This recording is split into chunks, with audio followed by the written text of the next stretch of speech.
For sure एक बहुत ही surprising सी चीज़ हुई है। क्या हुआ कि कल न्यूज़ आती है कि actor model Poonam Pandey she died at the age of 32 because of cervical cancer. काफ़ी दुखद न्यूज़ थी, बहुत सारे लोगों को दुख हुआ सुन के। And then all of a sudden आज क्या होता है, she herself comes live and then she says कि नहीं, it was a fake news, I haven't died, I am alive. And what I did, वो मैंने क्यों किया, ताकि मैं सर्विकल कैंसर के लिए लोगों को अवेयर कर सकूं, जागरूक कर सकूं। अब सवाल ये उठता है कि क्या ये एथिकल है या अनएथिकल है, जस्टिफाइड है कि अनजस्टिफाइड है, क्या कोई एथिक्स, कोई मोरालिटी का कोड है इन चीज़ों को लेकर के नहीं है। एक काम करते हैं, इसके लिए सबसे पहले एक क्रोनोलॉजिकल ऑर्डर में चीज़ों को समझते हैं। 29 जनवरी को हिंदू न्यूज़पेपर में एक बहुत इंपॉर्टेंट न्यूज़ थी। एडिटोरियल में एक एडिटोरियल पीस था कि only 1% women screen for cervical cancer in India. Serious concern है हेल्थ को लेके, विमेन की हेल्थ को लेके, और ये काफ़ी इंपॉर्टेंट आर्टिकल भी था उस दिन न्यूज़पेपर का। अगर आप लोगों ने नहीं पढ़ा तो ज़रूर पढ़ लेना। फिर 1 फ़रवरी को जब बजट पेश किया गया, उस दिन भी ये बात की गई दैट विकसित भारत के इस बजट में expediting vaccination among children and government will encourage vaccination for girls in age group of 9 to 14 years for prevention of cervical cancer. So सरकार भी इसको लेके बहुत सीरियस है। तो 29 को एक न्यूज़ आती है जनवरी में, और 1 फरवरी को बजट में इसके ऊपर फिर से फोकस किया जाता है, और फिर न्यूज़ आती है कि पूनम पांड्या जी की डेथ हो गई। राइट, अब cervical cancer is a growth of cells that starts in the cervix. And what is cervix? It's the lower part of the uterus that connects to the vagina. तो female genital की ये एक disease है which is very very serious disease, HPV जिसे बोलते हैं, और ये कॉमन इन्फेक्शन है। And when exposed to HPV, the body's immune system typically prevents the virus from doing harm. In a small percentage of people, however, the virus survives for years. तो इसको लेके लोगों में जागरूकता नहीं है, अवेयरनेस नहीं है। तो पूनम पांड्या जी ने इसके प्रति जागरूकता के लिए अपनी डेथ को फेक किया। अब सवाल उठता है कि क्या UPSC पेपर 4 एथिक्स में इसके ऊपर कोई एक सवाल बन सकता है, कोई एक केस स्टडी बन सकती है। सो एक केस स्टडी है Poonam Pandya cervical cancer hoax means एक fake news and ethical implications. अब अगर हम देखें Poonam पांड्या's recent announcement claiming her death from cervical cancer followed by a retraction has sparked ethical debates and raised questions about the impact of such action on public discourse and social responsibility. She is a public figure. For good or bad reason, for ethical or unethical reason, she is one who is followed by millions of people. अब बहुत सारे लोग इनके fans हैं, इनकी press करते हैं। उन सब के लिए ये एक इमोशनल ट्रॉमा भी था। ये उनकी इमोशनल मेंटल हेल्थ के ऊपर इम्पैक्ट करता था जब इन्होंने अपनी डेथ को फेक किया।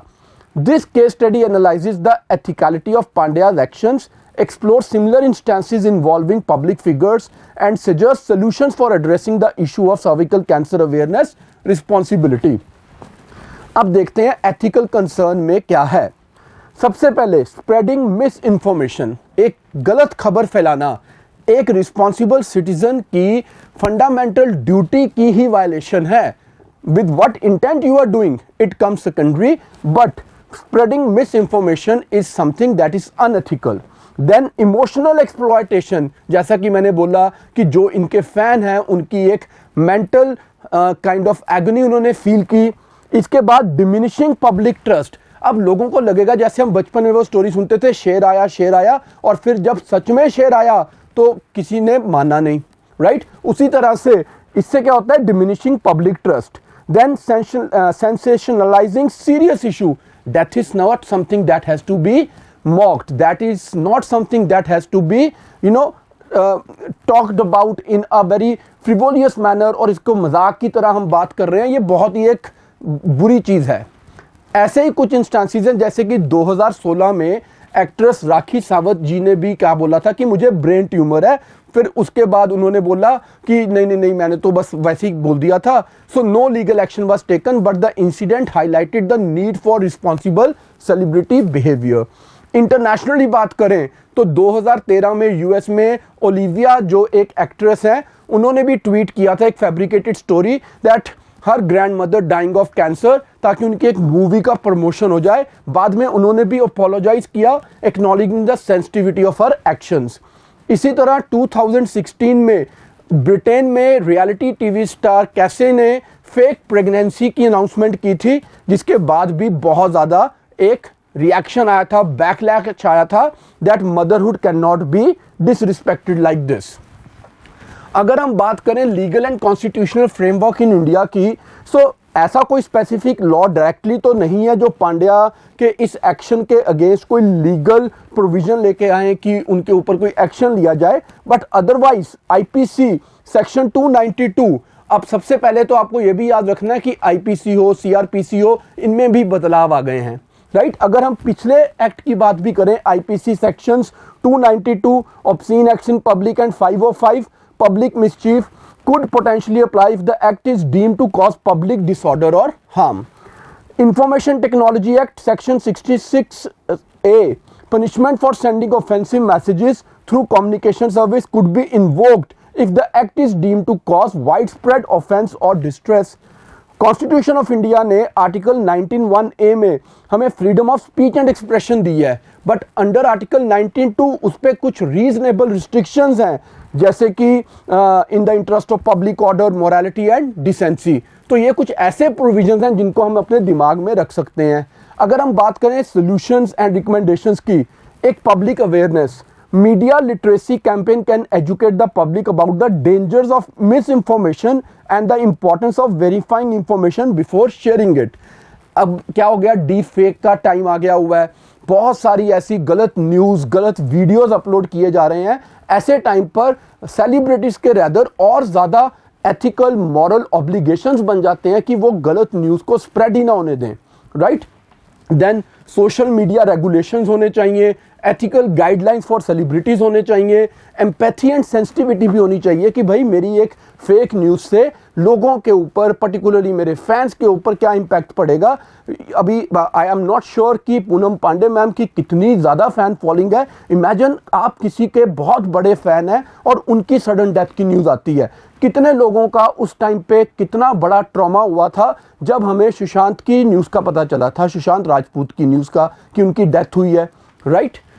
Support for cervical cancer awareness, भाई इसके और भी मेथड्स हैं। Instead of portraying you as dead, you could have come and publicly spoken for it, you could have lend a voice to it. आप आते publicly अपने platform पे जहाँ पे आपने डेथ फेक की है, वहाँ पे आप इसकी अवेयरनेस क्रिएट कर देते without portraying it as a death, fake death.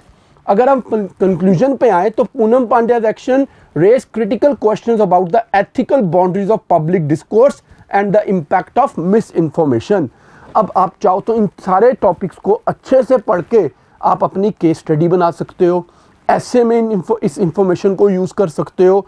तो ये जो एक छोटा सा मैंने आज प्रयास किया, एक वीडियो बनाया है, इसको आप अच्छे से देखो, समझो, और ये देखो कि यार कोई भी जो न्यूज़पेपर में आती है वो डायरेक्टली या इनडायरेक्टली यूपीएससी के लिए कैसे रेलिवेंट हो जाती है। सो अगर आपको ये वीडियो अच्छा लगे तो लाइक करना, कमेंट करना, and in case you want any other specific information for any specific component of UPSC और any state service, you can always ask a question in the comment section. And now Raj Malhotra IAS is coming to your doorstep in Delhi Old Jinder Nagar and Indore Bhavar Kumar Chowk. Indore में we are starting our classes from 15th of February 2024 और Delhi Old Jinder Nagar में from 2nd of April 2024. With the commitment to give you the best, we are coming to your doorstep. Best of luck.